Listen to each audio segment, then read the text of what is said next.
What's something your parents did that you'll never forget? My mom was diagnosed with glioblastoma when I was 16, terminal, stage 4. The kind where the doctors don't talk in terms of years, they talk in months. She was already forgetting things by the time they gave us the MRI results.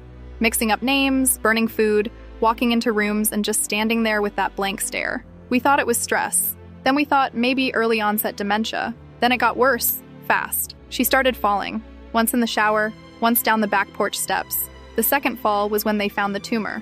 After that, things just snowballed. The day of my driver's test was the same day we had to check her into the hospital. Not for a scan, not for a short stay. It was the day she went in and didn't come out. Hospice was set up in the cancer wing. Everyone in that hallway was dying. You could feel it, the slow, quiet kind of death where nurses talk in whispers, and the curtains are always closed. We got to the hospital around 9 a.m. It was gray out.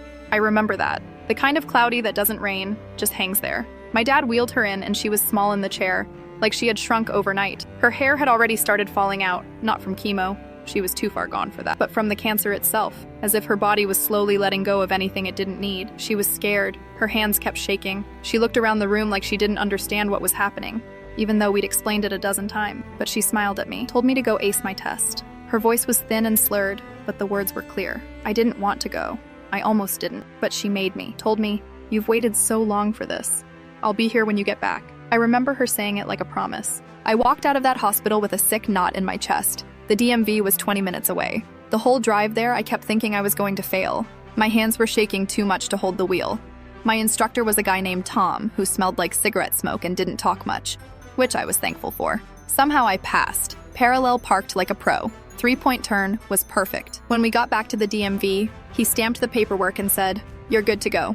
I didn't even feel happy, just numb. I drove straight back to the hospital. She was still in bed, eyes closed, but not asleep, just resting. She opened them when she heard the door and gave me the slow, soft smile. Her speech was worse, slurred to the point where you had to really focus. But she reached over to the tray beside her and handed me a little card and a small bouquet of grocery store flowers. Yellow daisies, half wilted. She must have asked one of the nurses to help her earlier that morning.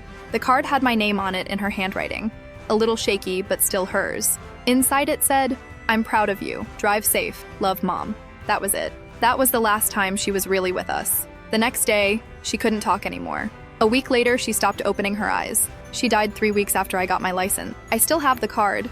It's in the glove box of my car. The flowers dried out and crumbled, but the card's still there. Every time I see it, I remember that even in the worst moment of her life, terrified, confused, dying, she still thought about how to make me feel special, still tried to be my mom,